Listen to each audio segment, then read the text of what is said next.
Hey folks, Todd Coburn here with your Aerospace Structures series. This little video is going to kick off our NASTRAN playlist. This playlist is focused first and foremost on teaching you, either the student or engineer, how to use NASTRAN. If you've got no experience in NASTRAN, this is a great way to learn. If you want additional help, you can get my book. There's a link in the video either now and also later. And also you can see it down there. You can get it on Amazon, the NASTRAN primer, which will talk about everything we're going to do. If you've never used NASTRAN, these videos and this book will help you to step-by-step learn the key pieces of getting into and out of a NASTRAN input file and output file.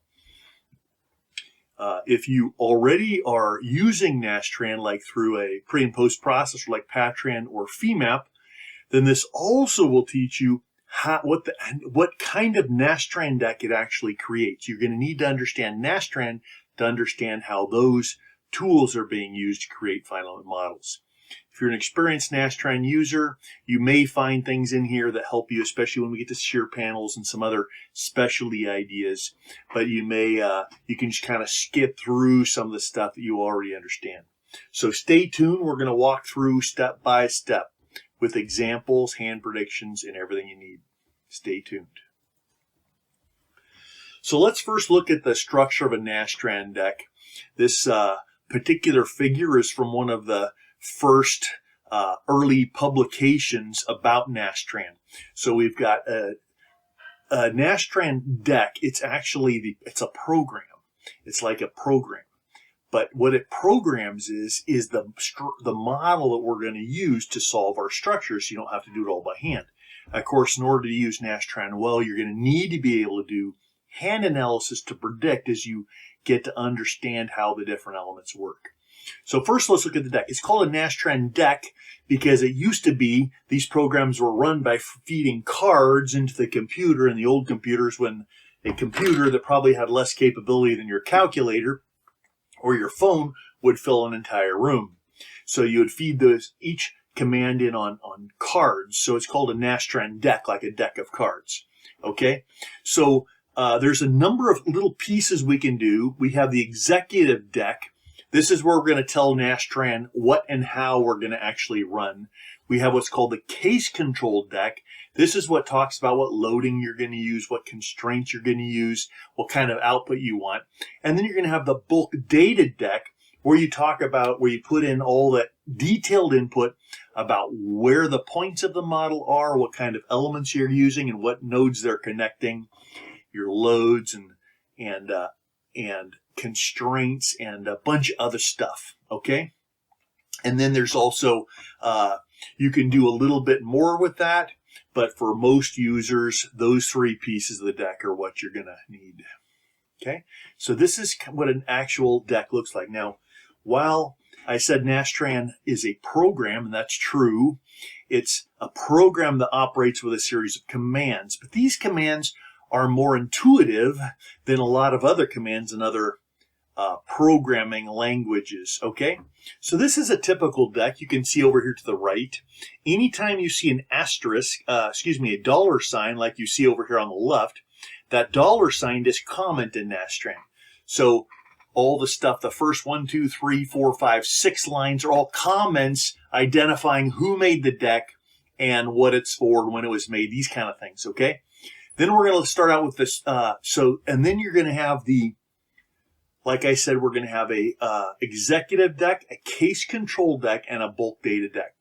So the executive deck is the beginning of the deck until you get to the CN card. We're going to see this again. The CN card is the delimiter between the executive and case control decks. Then everything between the CN card and the begin bulk card is called the case control deck. And then everything after bulk data, begin bulk until end data, that's your bulk data deck. So we can see here, we're calling it a solution sequence. We're going to walk through all these pieces step by step. Your first card is telling NASTRAN what kind of solution you want.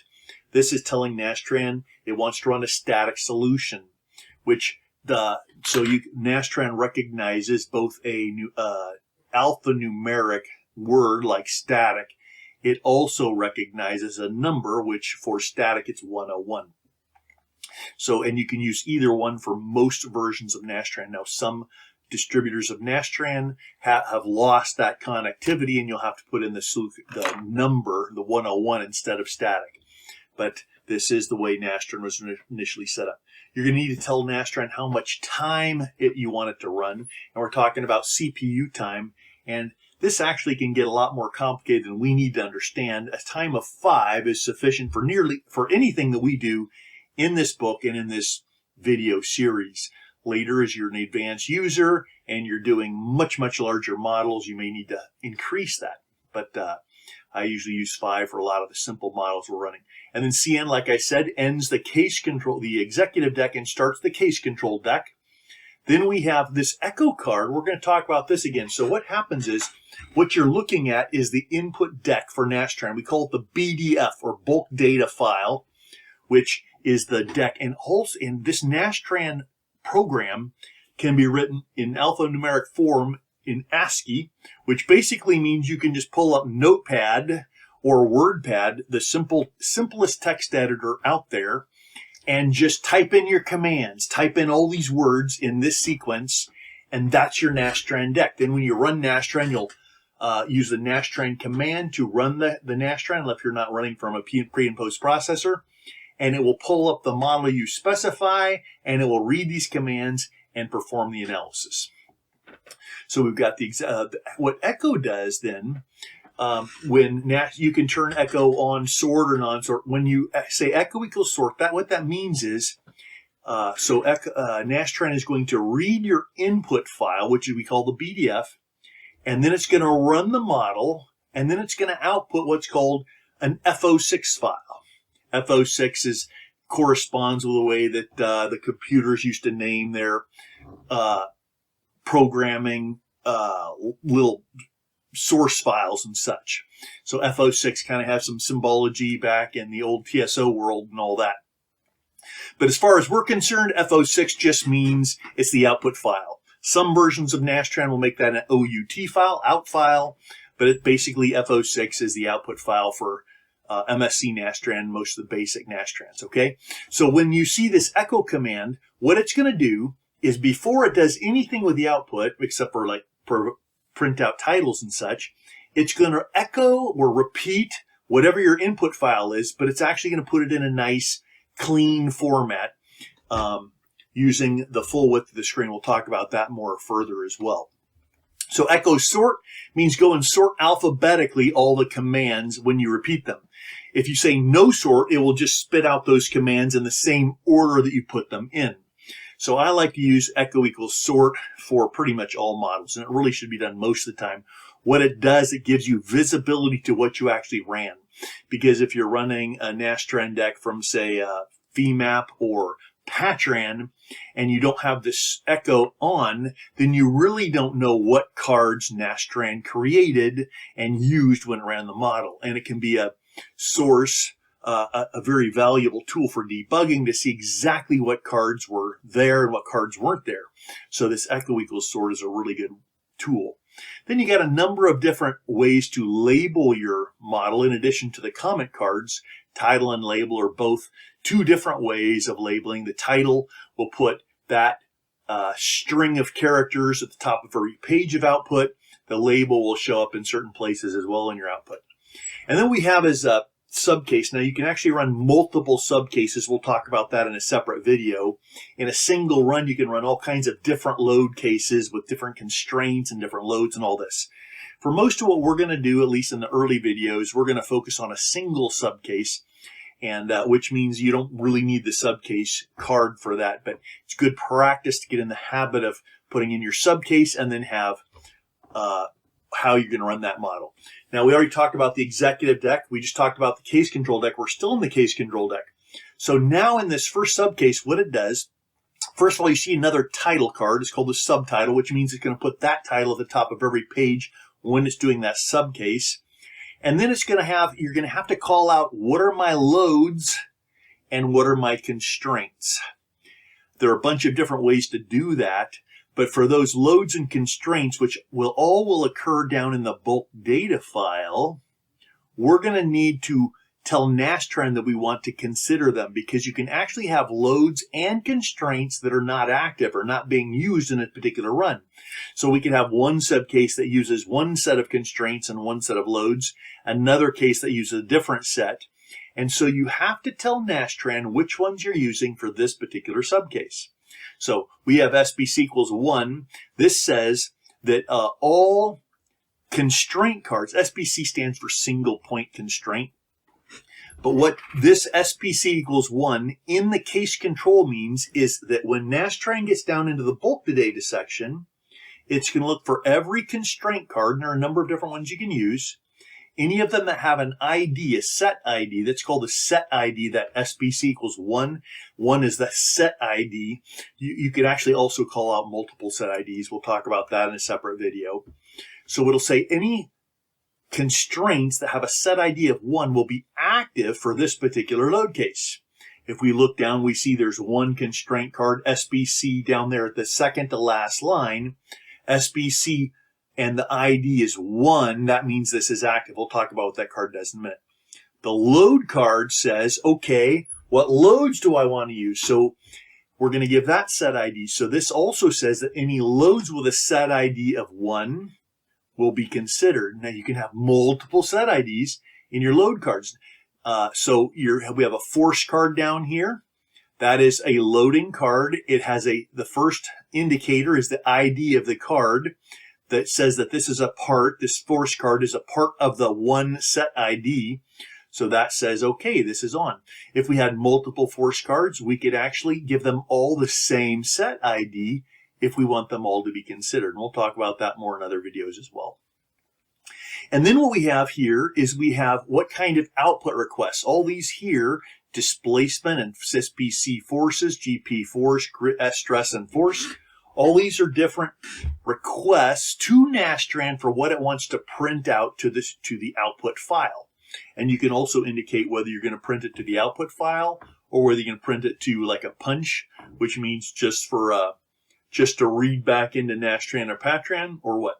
I like to print it all out to the F06, even if I'm also bringing it back to PATRAN or NASTRAN, because I want to be able to hunt through and figure out exactly what was run and what was reported, because the pre and post processors can screw that up. And even more commonly, we can misinterpret what the pre and post processors are telling us by not understanding NASTRAN and not understanding the pre and post processor.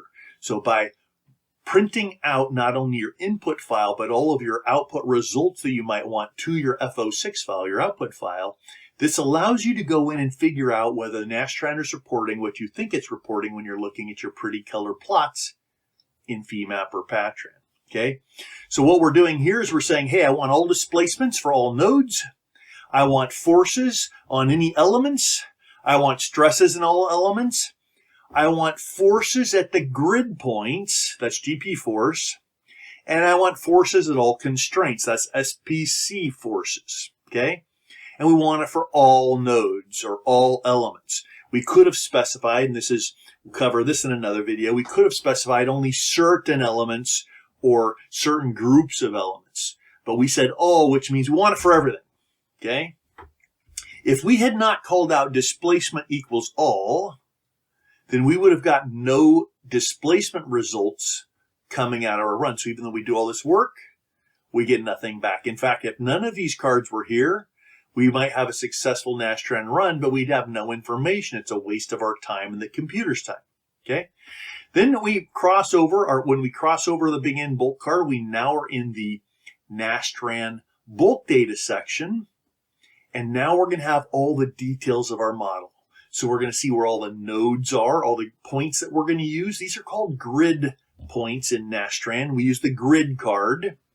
We're going to cover each of these cards in turn, but let's just look real quickly, because this model, while it's extremely simple, can be used for a vast array of finite element analysis that can be used by undergraduates in their first structural mechanics class, to evaluate what the stresses are in simple rods that they're calculating in deflections. They can check their hand analysis with a simple model just like this.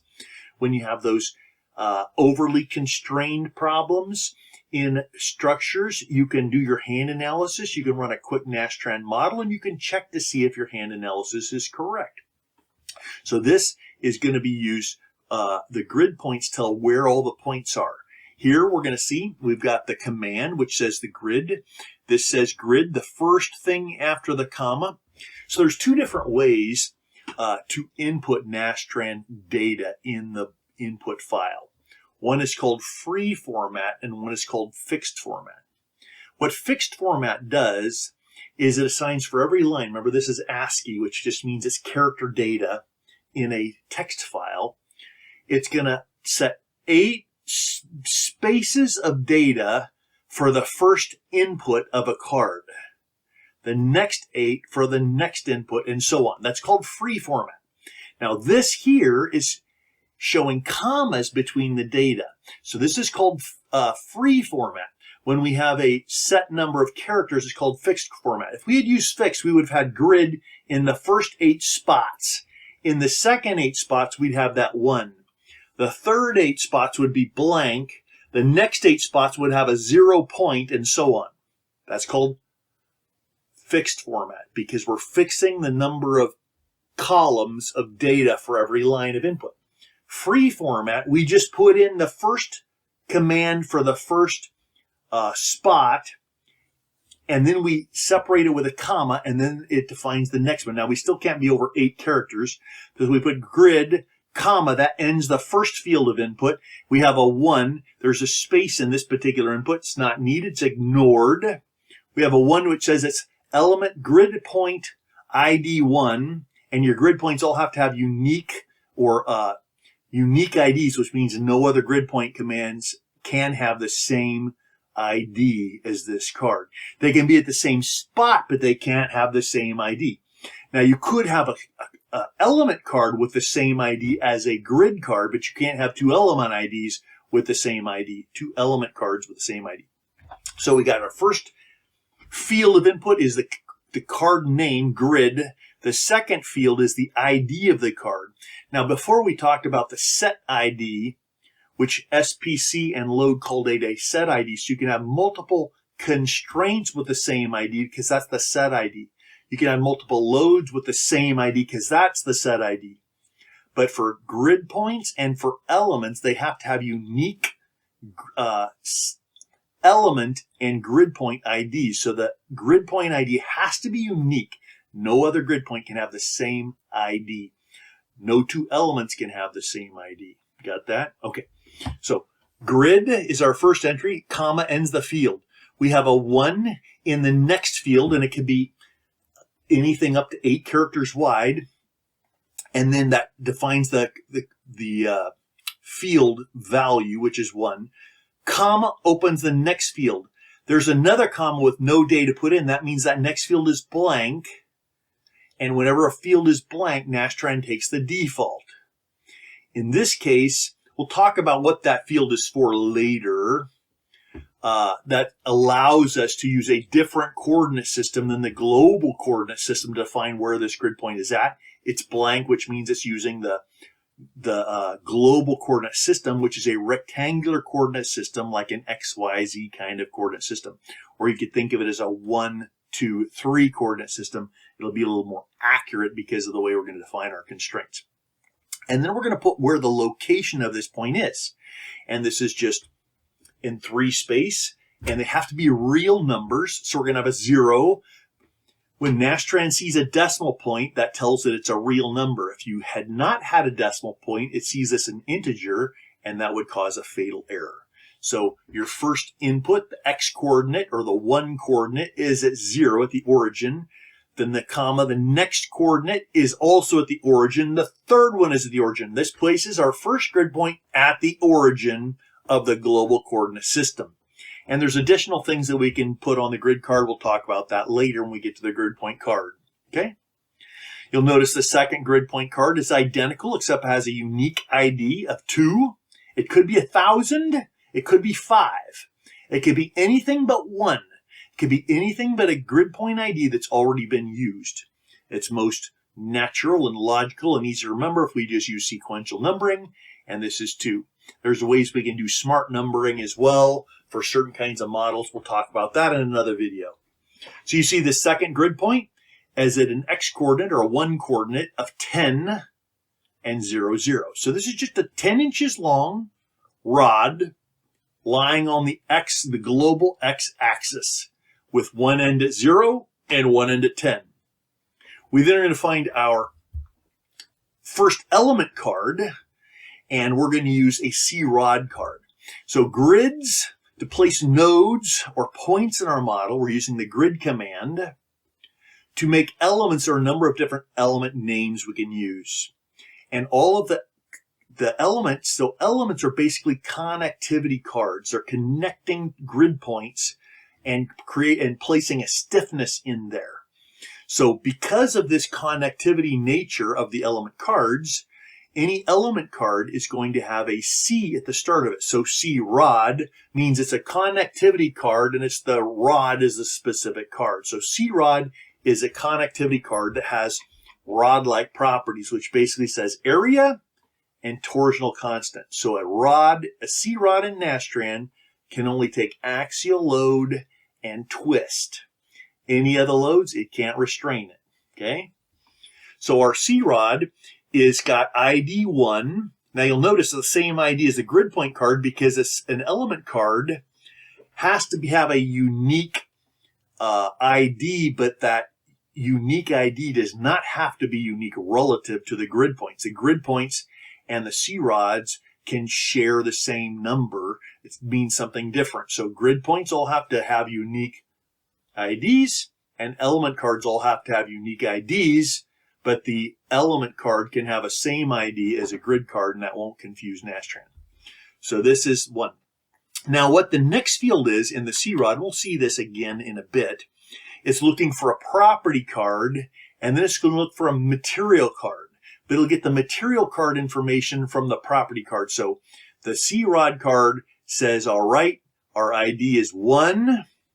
We're going to be connecting, this is a connectivity card. It's using a property card which has ID 1, which we'll look at in a second. That's right below it.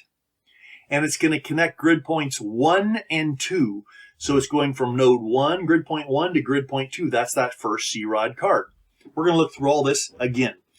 And then since we called out 1, we have our property card. Now, once again, property cards start with a P, so for property, and this is the rod property. So PROD is the property card for a CROD. This is element 1. We saw in the third field here, we saw that called out under the CROD card. Then we're going to call out the material card, which we'll look at next. And then we're going to call out an area and a torsional constant and non-structural mass and some other stuff. So we'll look at that in a bit, okay? Our material card, we're going to use the MAT1 card, and we'll look at that in a bit. That has ID 1, which we picked up from the third field, right? This is field 1, field 2, field 3 of the PROD card. So anytime this PROD card is used, so you can use this material card. It has our modulus elasticity, our shear modulus, and then we could put in our Poisson's ratio and some other information. We'll look at that more later as well. Then we have our first loading card, which is a force card. We see that the set ID is 1, which means since this is 1, that means it will be used or considered for this run. It's located, this force is located at grid point 2, so it's located at the right end at 10, 0, 0. We'll talk about this input later, which usually will be left blank.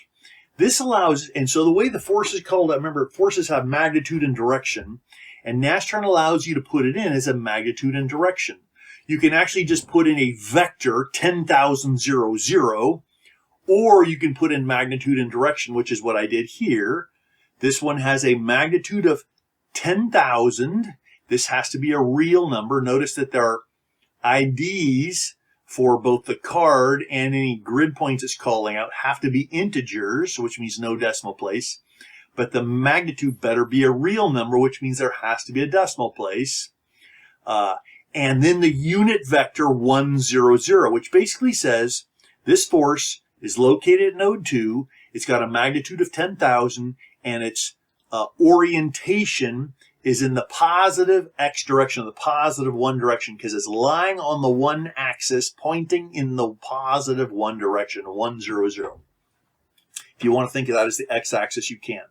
Okay. Then we have our constraint card. Once again, we see the set ID, which matches here, which means that's being considered. And this particular SBC card allows us to put multiple constraints on the same card. We can put 2 constraints on the same card. So this is SBC 1, which means it's part of this set. At node 1, we have these constraints and these enforced displacements. That's blank, so no enforced displacements. At node 2, we have these constraints, and the rest is blank, which means it's default. Okay? So at node 1, what this says, now what NASTRAN uses for a constraint is an integer system. The decimals of the integers 1 through 6.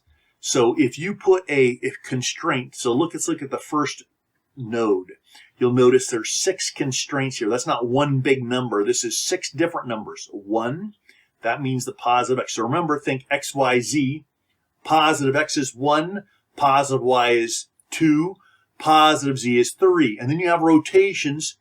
Rotation about the x is 4. Rotation about the y is 5. Rotation about the z is 6. Since this calls out 1, 2, 3, 4, 5, 6, all these 6 perpendicular directions are constrained. That means this at node 1, it can't move in the 1 direction. It can't move in the 2 direction. It can't move in the 3 direction. That makes it a pin.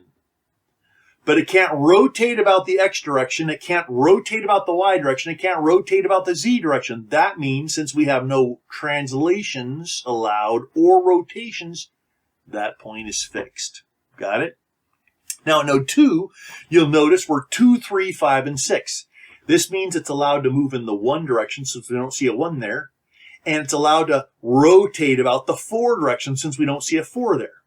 So basically the left end is totally fixed. The right end can move in the x direction, and it can rotate about the x direction. Or it can move in the 1 and rotate about the 1. But those were the only stiffnesses that this rod has. And so this is a great way to constrain it, because then we don't get spurious problems with the mathematical solution. We'll talk about that more as well. This is perhaps one of the simplest models you can run. Probably the simplest model that you can run. And yet, it's a very handy model, which has all the same elements that we're going to use over and over and over again as we get better and better at NASTRAN programming. In fact, you can use this exact deck, exactly like it's here, dump all the comments, the $sign comments, dump the titles or subtitles if you want, and just put in your grid point information, your connectivity card information, your property and material card information, your force and constraint information, and run any number of models. A wide variety of very practical, useful models for learning or for evaluating structures. Pretty amazing, right? Stay tuned. We haven't even hardly started yet. This is the executive deck. This is the case control deck. This is the bulk data deck. Here's the minimum NASTRAN delimiters we talked about. The CEND, begin, bulk, and end data. You can actually open up a WordPad or a Notepad file, put these 3 delimiters, and you have basically a model. Now it won't run because you haven't told it what kind of run, you haven't told it what kind of output you want, you haven't given it anything to evaluate. But this is the basics that you will see in every single model with some more. Got it? Pretty simple. All right, so let's take a look at our model. Here is a simple model. We kind of talked through the model before. We're going to see the same model again. If this is our structure, a little rod structure, this is just like the kind of structure you might see in any kind of mechanics of material text. Little rod, fixed or pinned at one end with a little axial load. And we got some properties shown there. A good thing to learn is to sketch this out before you make the model. So you look at this, you say, okay, we got a rod going from A to B. It's got a 10,000 pound load and it's 10 inches long, and these are the properties. So when we create our NASTRAN model, you think, okay, first thing, grid points. Let's put a grid point let's make the origin at point 1. It's handy to make the lower left corner your origin, so everything's positive from there. Now, as you get to bigger models, that's not going to be the case. But for simple models, this is a good practice. So the simplest thing would just be, let's make grid point A the origin of our global system. Let's make X going to the right, or 1 going to the right. So we'll put our first node at 0, 0, 0. So we draw a circle, put the grid ID in it. We're going to put the next, now we could have a whole bunch of points along this rod, but actually to evaluate this simple structure in NASTRAN, we really only need 1 element, 2 grid points. So let's keep it simple.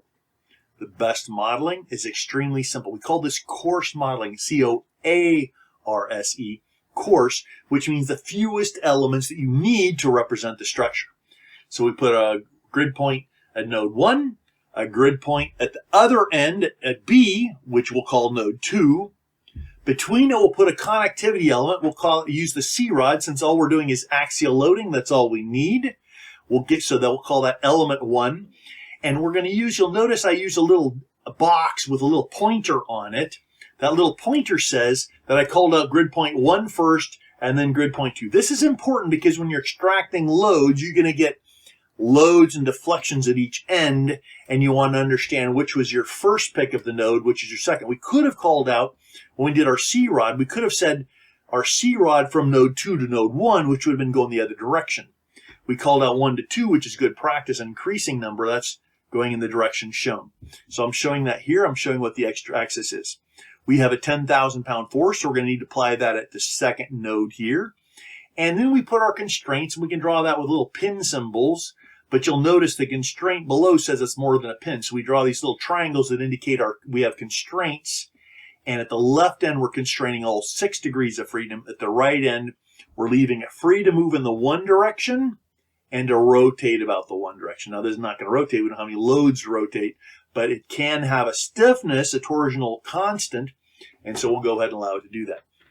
Once we've sketched our model, whenever you have a structure, you should sketch your structure, then sketch your model. You'll notice we're showing the coordinate axes as well, positive X and Y, and then we start writing our model. We start by writing the executive deck, then the case control deck, and then our bulk data deck by first putting in grid point information, then connectivity card information, and then our loads, and then our constraints, and any other details that we need to run. So that's going to look like this. First, we have the 3 delimiters, CEND, begin, bulk, and ENDDATA. Then we can go ahead and we can jump over this earlier stuff and just put in where's our nodes. We have the first one at 0, 0, 0, the second one at 10, 0, 0. Remember, this third field here that's blank allows us to use a different coordinate system to define where these are. Since that's blank, it's going to use the global coordinate system, which means this is the global rectangular coordinates 0, 0, 0 and 10, 0, 0. We also have the ability to output our data in a different coordinate system. That would be after these. There's all left blank, which means we're not using it, and we'll talk about that later. We then are going to define our connectivity card. Once again, we have a CROD. Its ID is 1. We're going to use property card 1, and it's going from 1 to 2, like this little indicator shows. Our PROD card is the properties for that rod card. That was a 1, so this is a 1. It's then this is going to call out the material card, which we'll see next. And all we're giving it here is an area. We're not giving it a torsional constant at all. Then we could have. We wouldn't have changed anything, but we're not in this case. Then we call out our material card. We'll use what's called the MAT1 card. We'll look at that further. But the only parts of that card, there's a lot of things it can do. First, we have to have an ID that matches the property card that's calling it. And then we have the modulus elasticity and the shear modulus. Now, once again, the CROD has both properties and materials. The third input identifies the ID of the property card it uses, and then the property card's third input defines the ID of the material card that it's used. uses. Here's our force card. Our force card is set ID 1. It's at node 2, applied at node 2. This is blank, which means it's not changing anything. Magnitude, and this 3 next inputs are a unit vector, 1, 0, 0, in the 1, 0, 0 direction. So if it was 1, 1 direction, it'd be like this. 1, 1, and 1, 0, 1 would be like that, off in the 45 toward the Z. 1, 0, 0 is in the positive X or positive 1 direction. 0, 1, 0 would be in the positive Y. 0, 0, 1 would be in the positive Z. A rod card doesn't have any stiffness for carrying transverse shear. It only can make axial load, so we're applying that load axially, just like we see in our structure. Okay. Now, notice since we use the set ID of 1, we need this load card with the set ID of 1 called out in the case control. Here's our SBC. That's our constraint, single point constraints. We have one at node 1 and one at node 2. At node 1, remember, this is the set ID. This is the node where the first constraint is. That's this node, and we're constraining with all 6 degrees of freedom, which means it's completely fixed. This is blank. This is a place we can put in force displacement, which we don't have in this model. At node 2, we're going to constrain the Y, the Z. Now you'll notice in the last model we showed, we left this 4 blank because in that model we gave it a torsional constant. In this model, I'm not giving a torsional constant, so I'm just going to fix that degrees of freedom. It's not going to change anything. 4, 5, 6. In fact, this second point is completely fixed, except it's allowed to roll in the X direction, which will be all we need to simulate how this deforms, what kind of stresses occur due to this axial load. Now this is our complete bulk data deck. Now we need to finish our case control deck and our executive deck. So we need an SPC card with a set ID that calls out this set ID. Notice the second node that's constraining doesn't need a set ID because this one card, which has set ID of 1, calls out the constraints at node 1, which are all just constraints, no enforced displacements, and the constraints at node 2, which are just constraints, no displacements. Okay? Then we can call out our subcase card. That's optional. Displacements is optional, but if we want to know what the displacements are, we need this. If we want NASTRAN to report our forces at the constraints, we need this. If we want to know stresses in the rod, we need that. If we want forces in the rod, we need this. This is our, now we make our executive deck. Notice we're using solution 101. Since we're talking a static solution, we just want to know the stresses and such and displacements. Time 5 will be enough for most of our needs. Echo says we want to sort the input file. We want this input file echoed and we want it sorted. And then we have our titles, which are also optional. There's our simple model. Not bad, right? You starting to get the picture? Okay. Now, before we actually use a NASTRAN model for anything, we should make a simple model just like this one, and we should try and predict what it's going to say. Predict the results that it gives us. So if we were to do that, remember this was our model, these were our inputs. We could predict, we could expect the P over A stress to be 50,000 PSI. Our deflection, PL over AE, since we're talking axial load, can be calculated, should be about 0.05. And if with those, and there are other things we could predict too, but for this model, it's about all we need. If we run NASTRAN, we're going to get stresses that are reported like this. Look, 50, look, it says the axial stress for element 1.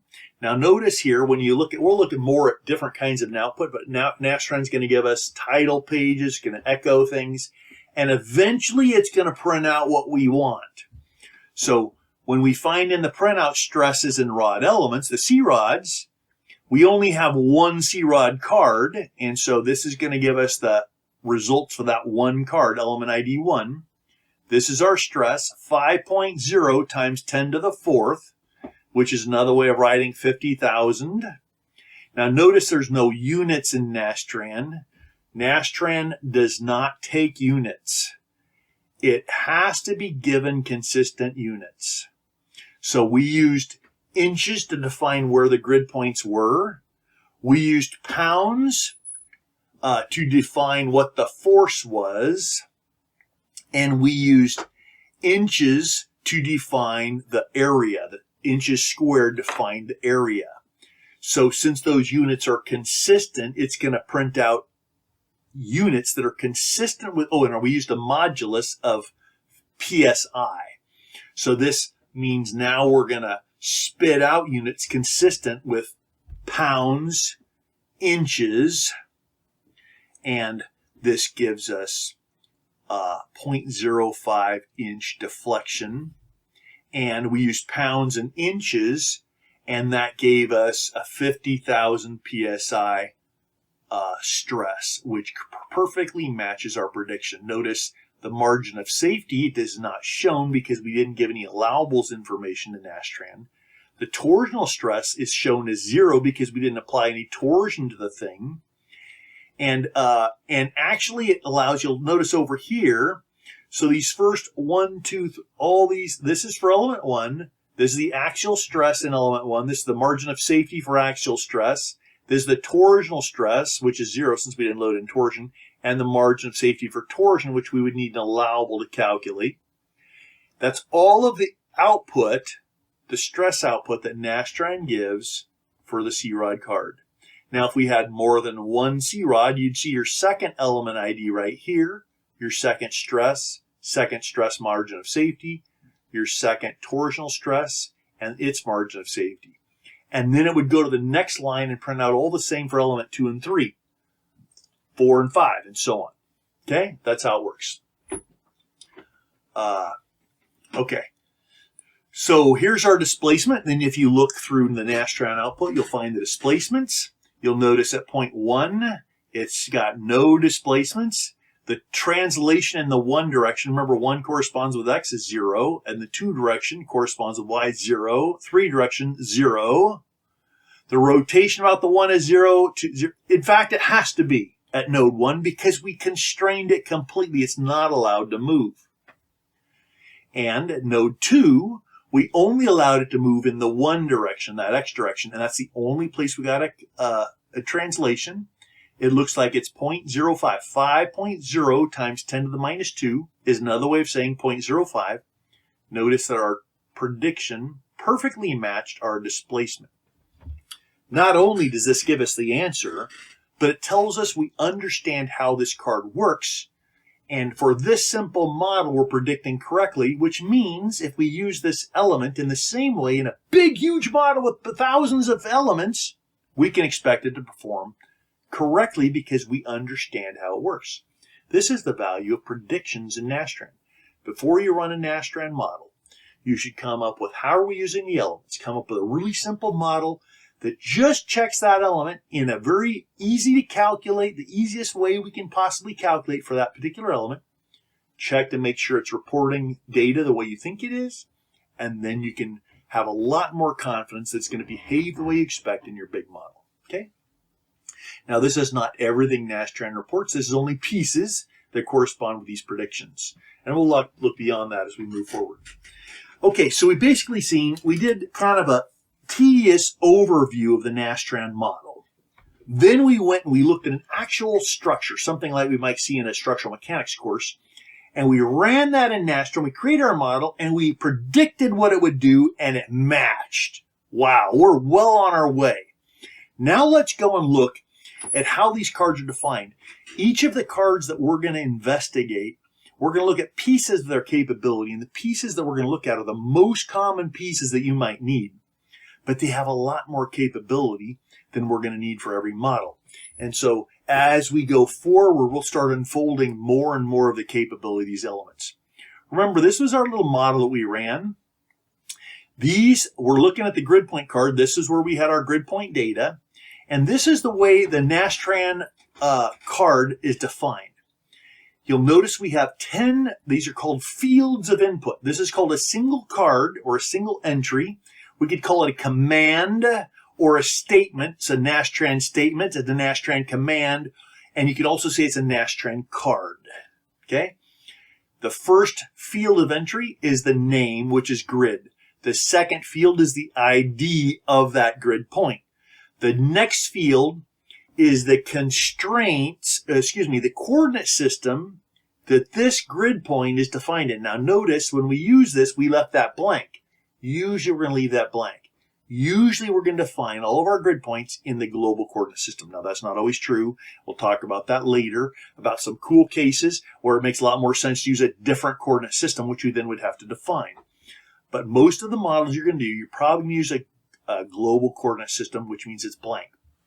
The fourth field is the coordinate of the card in X, Y, Z, or 1, 2, 3 directions. This is called X. That coordinate in the 1 direction, that coordinate in the 2 direction, that coordinate in the 3 direction. Now this may not be the clearest nomenclature, but this is the way NASTRAN was set up, and this is what we'll do. Then we have the coordinate system. Remember, this was the coordinate system where we define our NASTRAN card in, our grid point card in. This is the coordinate system where our output will be, and constraints we might apply to this thing would be in. We'll talk about that later. We left this blank, okay? And then we can actually constrain it. Instead of using a SPC, we could constrain that node right here using this field 8. Field 9 is for a super element ID, and we're not going to deal with that at all, except in maybe in a later model. Now, if you're having trouble remembering any of this, no problem, because actually this defines everything. And this is straight out of my handbook. It also, you can find the same information and actually more in any NASTRAN manual for any of the NASTRANs that are available out there. So once again, inputs, the grid is just the name of the card. It's always got to be there for any grid point. The ID is just the ID of the card. CP is just an integer ID of a coordinate system. If you need to use a separate coordinate system to define this card, usually that's blank. Okay? X1, X2, X3 are the 3 coordinates. In this particular case, we're using a rectangular coordinate system. X, Y, Z kind of thing, or 1, 2, 3. We could also use cylindrical, which would be R theta Z, or spherical, which would be R theta phi. Okay? And we'll deal with how each of those other cards and coordinate systems are used in a separate video. Once again, the CD allows us to define a different coordinate system for output, and this PS allows us to put single points constraints directly on the card. That would only be done if you always know that that grid point is going to have the same exact constraint. Usually we leave that blank and use our SPC cards to do this, but you could do it here, and we're going to deal with any kind of super element talk in a later video if we cover that. Okay? Let's look at our next card. Once again, here's our model. Here's the CROD card.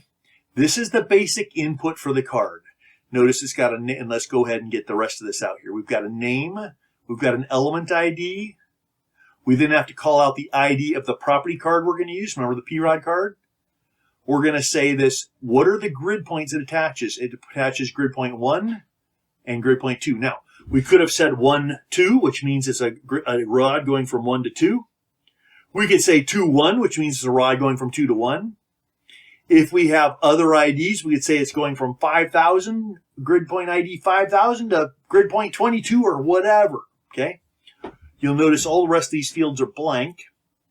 Now, in my NASTRAN handbook, I cover a lot of the detail for the most common elements that you might need for NASTRAN modeling. For some of the cards, that's all of the data you can do. So there are cards where there's no other data to put in. But for other cards, there's more things you can do with that if you, for advanced users. I remove that for a couple reasons. First of all, because to put it in there, I want to talk about it and make it clear. Second of all, if you get too much data, you want enough data to go beyond what I'm telling you, but you don't want so much data that's just confusing data that makes it harder to actually model. So I'm limiting my book and these videos to the pieces of NASTRAN that are most commonly used and that are most needed, with the properties of the elements and cards that are most needed or might be needed. And I'm going to save any advanced use for the more tricky parts for separate videos. So you're going to find I brush over certain parts because I don't think it's important. In fact, sometimes I think a lot of times some of these extra capabilities are misused. by people that don't understand how they're used or actually haven't investigated it far enough. So to avoid that, I'm just giving you what I think is most important. Feel free as you develop in your knowledge and capability to go beyond, get a hold of a NASTRAN handbook and go beyond. But this will make it easier to learn the things I'm trying to teach you and become proficient users. Okay?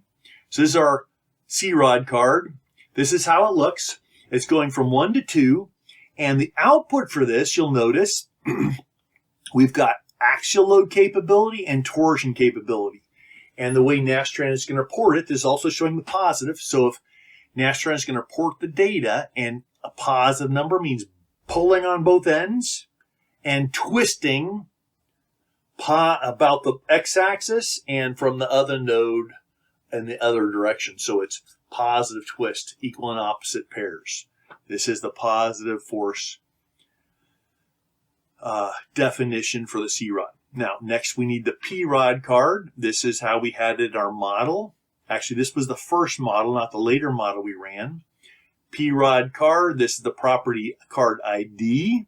That ties it to the grid, the CROD card. This is the material card ID, is in field 3. Field 4 is going to be area. Field 5 is the J, which is the torsional constant. We think it is the polar moment of inertia, but it's really only the polar moment of inertia for a round element in torsion. Anything else should be thought of as the torsional constant. C is the stress coefficient for torsion. Remember, if it's a rod, remember there's no dimensional stuff. Let's say we have a round rod.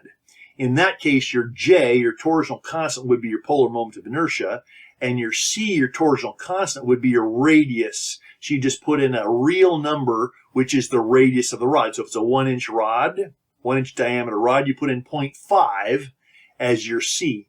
Now when NASTRAN calls out its data, it's going to be TC over J, whatever the torque is, times that torsional constant divided by the torsional, the constant stress coefficient divided by the torsional constant.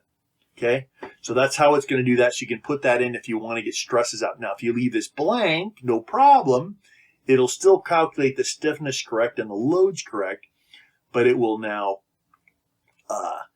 not be able to report stresses if you don't put a C here. And then we have the non-structural mass. And we'll talk about that in a later video. All right. Let's look at the MAT card. This was how our model looked. There's our MAT card. Notice we can do a bunch of things here. This is the material ID. It has to tie in with the PROD card and any other elements that are using it. Modulus of elasticity is in field 3. Torsional, the shear modulus in field 4. Poisson's ratio in field 5. Now notice these three are not independent for isotropic materials. From any of the two, you can calculate the third. What this means is you really want to just put in two values in NASTRAN, either E and G or E and Poisson's ratio. Because if you put in all three, chances are they won't perfectly match with the equation that ties them together, and then NASTRAN will warn you that they don't quite match. Not a big deal, but good practice says just put in two of them. Now we can actually put in the density, the mass density of the thing. We'll talk about that in a later video. We can put in our thermal expansion coefficient if we're doing thermal analysis. We could put in a reference temperature. We'll talk about this in a later video if we want to look at what temperature the material was before we applied any temperatures to it. Structural damping coefficient, we'll talk about in a later video. Leave that blank unless you've already studied out how that works. Now the second line, you'll notice there's two lines of entry or potential entry for a MAT card. Now notice we only used fields 1 through 4 in our little card here. Anything that you leave off, you can leave blank, and NASTRAN will put in the default, which basically means it doesn't consider it usually, okay? If we only were using the first up to 9 fields of entry, you wouldn't even apply a continuation card. But if you want more information, then you can use it. So what this next field does, the next line of input, you'll notice down here toward the bottom, second entry from the bottom, We can put in our tension strength allowable, like FTU kind of number, what our compressive stress allowable is, and what our shear stress allowable is. So like if this is aluminum, maybe it might be 80 KSI for tension, 45 KSI for shear, and minus 80 KSI for compression. Or for compression, instead of the actual ultimate allowable, you could put in like a crippling allowable or the buckling allowable for the rod. Okay, you can only put one of each, so there's some limitations here, but this allows you to put 3 allowables, and if you put allowables and if NASTRAN calculates stresses, then it will also put out margins of safety for that particular load case. We'll talk about that in a later video. We're not going to use this CID card. We'll talk about that in a later video, maybe. Okay? So now the way NASTRAN works is when you use multiple lines of input, what you need to do is field 10 always has to be blank unless you're using the continuation card. And then you can put in a character string like plus continue this card. And then whatever you write in field 10 of your first line of entry has to perfectly match whatever NASTRAN finds in field 1 of the next. So if we put plus Todd 1, we would have to put down here in field 1 of the next line plus Todd 1 and then continue on. Okay? That's good practice. However, you can just leave this blank. As long as the card following this is the continuation, you can leave field 10 blank and field 1 blank of the following card, and NASTRAN will connect those cards itself. It will just take whatever the card is, it will tie it to the card before, and it will fill in those 2 inputs. That's recommended by NASTRAN, and that's what I recommend doing. Okay? Force card, here's our model. Force card, this is it. It's a force, a set ID. Grid point is where it's located. This is the coordinate system vector. So remember, we're putting in our model, we skipped this card, right? We skipped this field. These double commas means that's blank.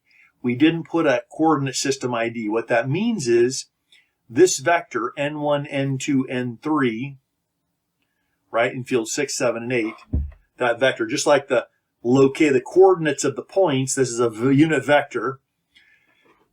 This unit vector, if that CID is blank, is going to use a unit vector based on the basic coordinate of the global coordinate system of the entire model.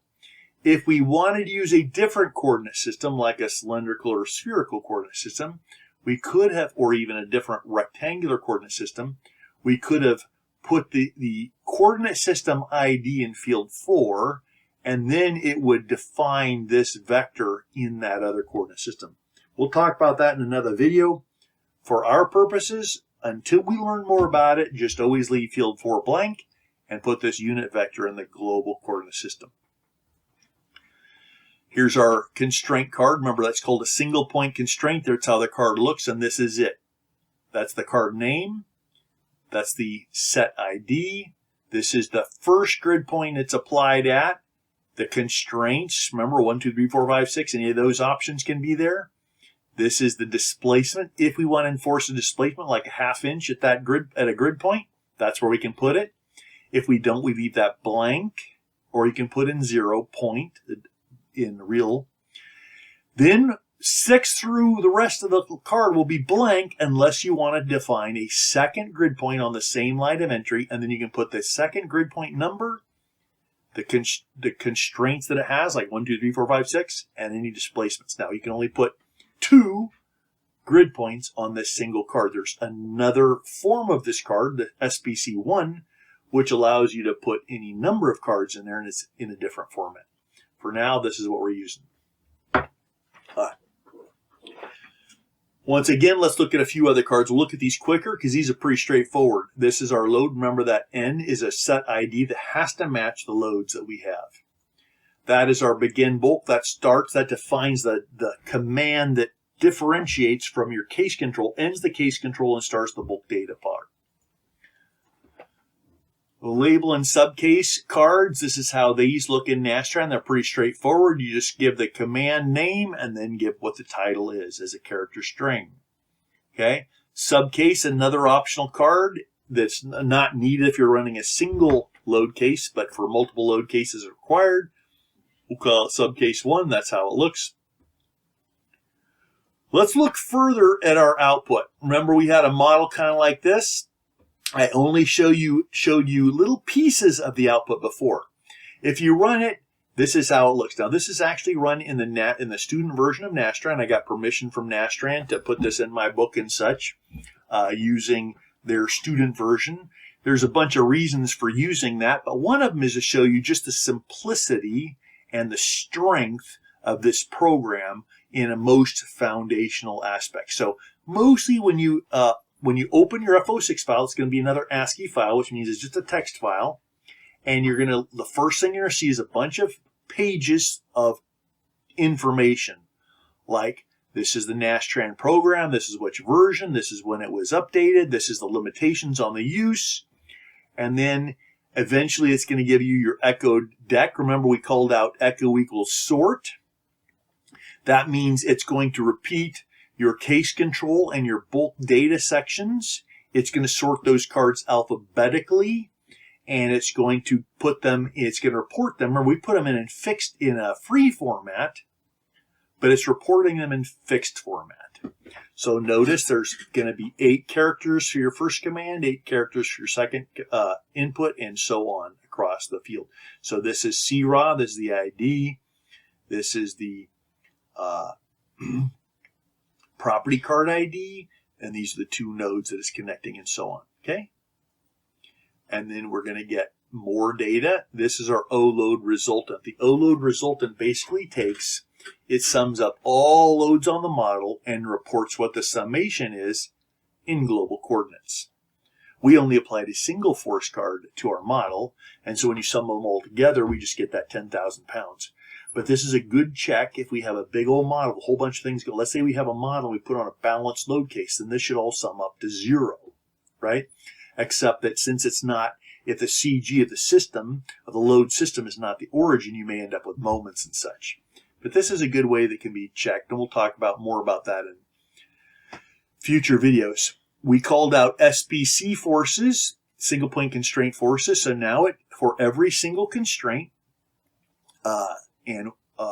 it's going to give us what all of the force resultants are. So this is sum up all your forces at the SPCs, and this is summation, and since all of our SPCs are here, that perfectly matches the resultant for that.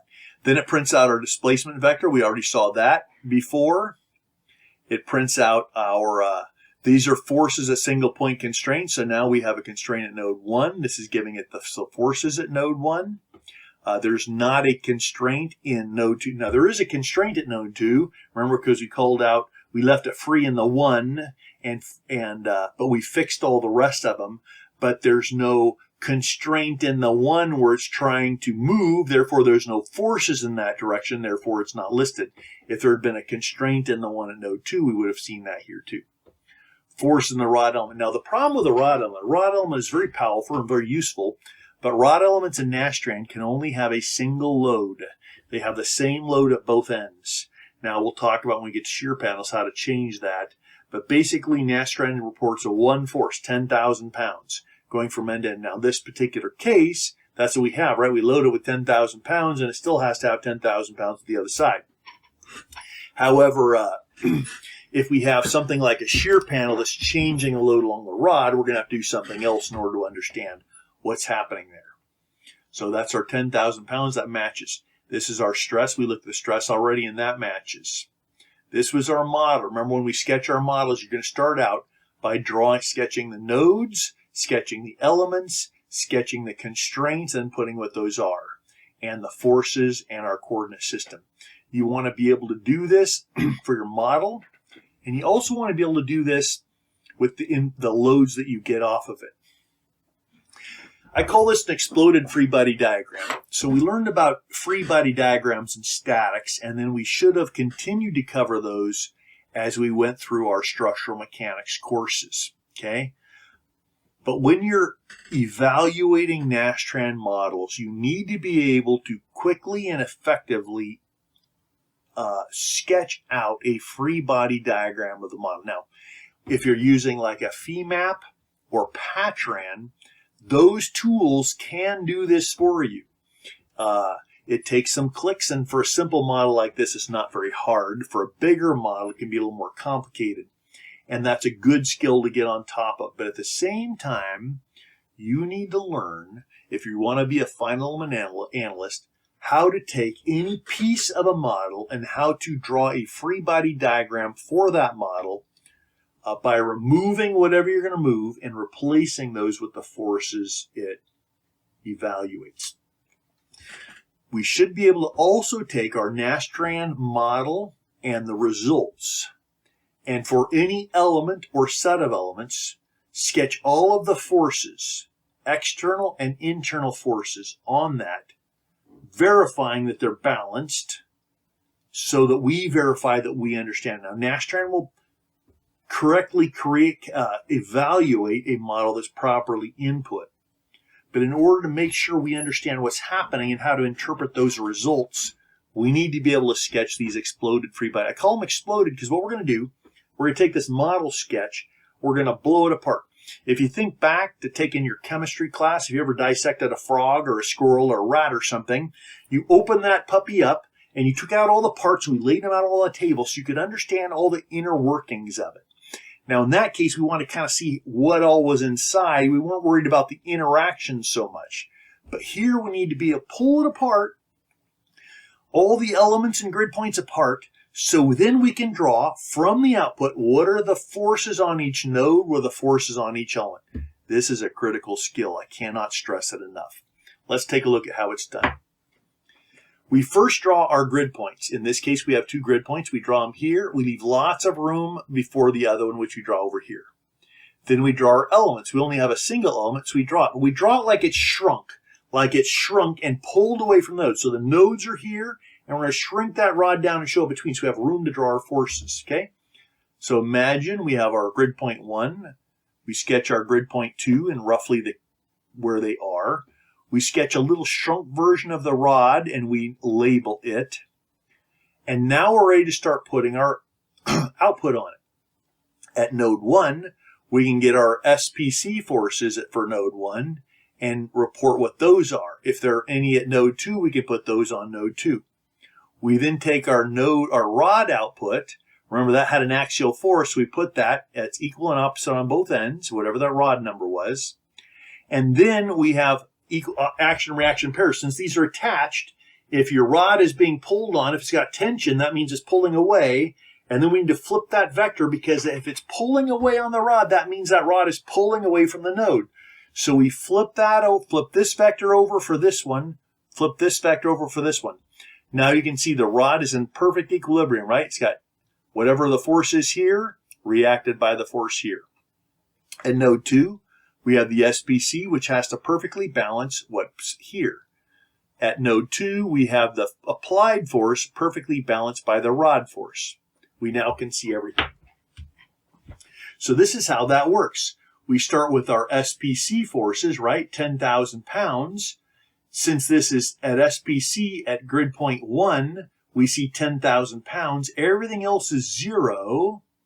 That means we change this out. Let's see that again.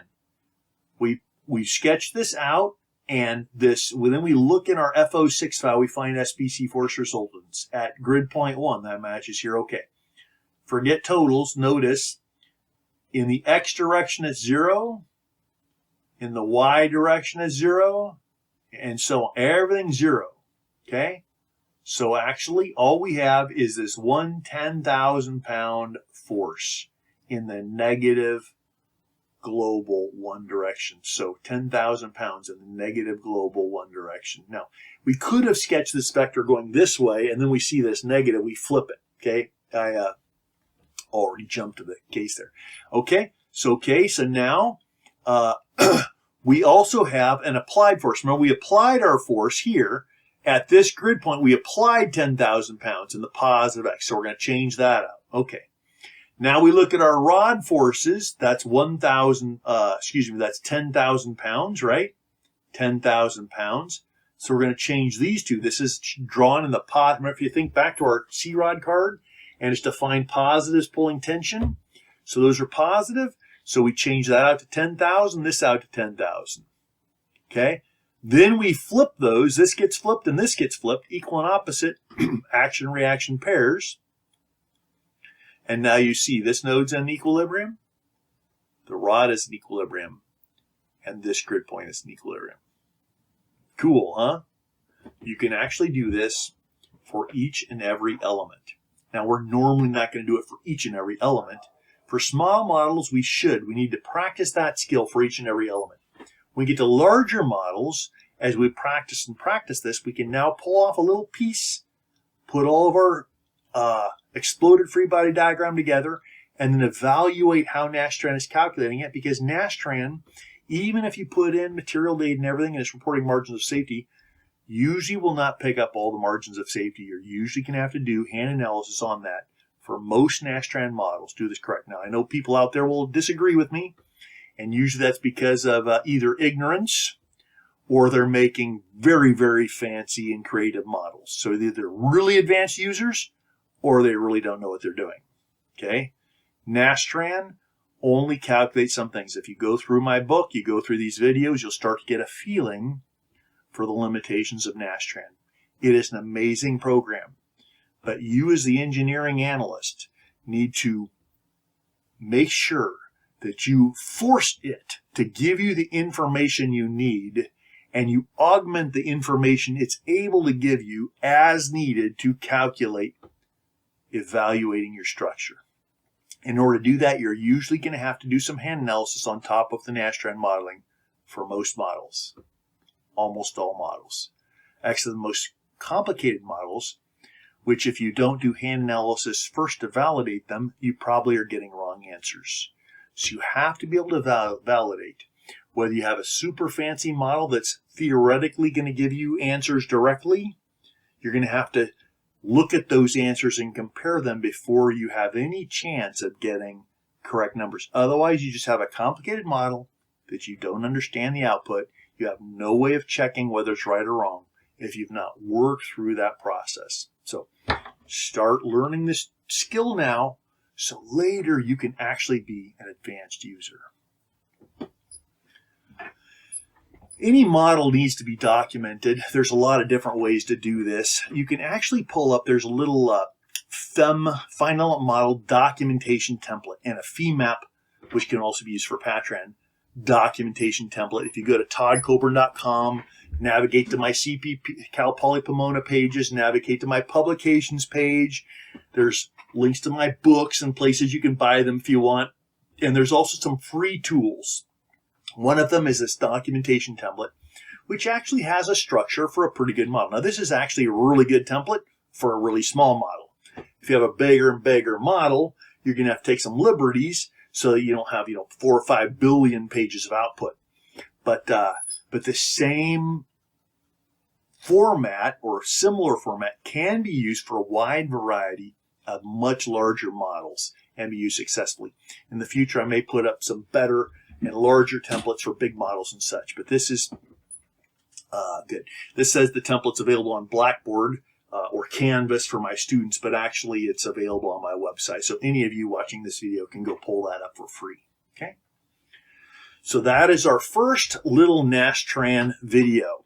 You'll notice some of my old videos dabble in the NASTRAN as well. This is kicking off our NASTRAN playlist. So stay tuned. I'm going to go through more and more elements, the bar elements and the beam elements. We'll talk about quad elements. We'll talk about shear elements. Eventually, once we get some of the foundational pieces that we use in probably 70 to 90% of our models, we'll start talking about some of the other elements that are more complicated. But in this process, we're also going to learn about nonlinear analysis, gap analysis, temperature analysis, and some other stuff. Eventually, we'll be adding vibrations and some other things as well. So stay tuned. Be sure to subscribe. If you really appreciate the content, I'm going to encourage you to become a member of my channel. That is different than subscribing, and it costs you like $1, between $1 and a $5 member. But be sure to subscribe to stay tuned, And if you find it really useful, feel free. I'd love to have you as a member as well. There's some additional perks for members that I'm working on. All right, stay tuned. I hope that helps. You can get that NASTRAN primer to assist if you want this all written out in black and white. All right, thanks.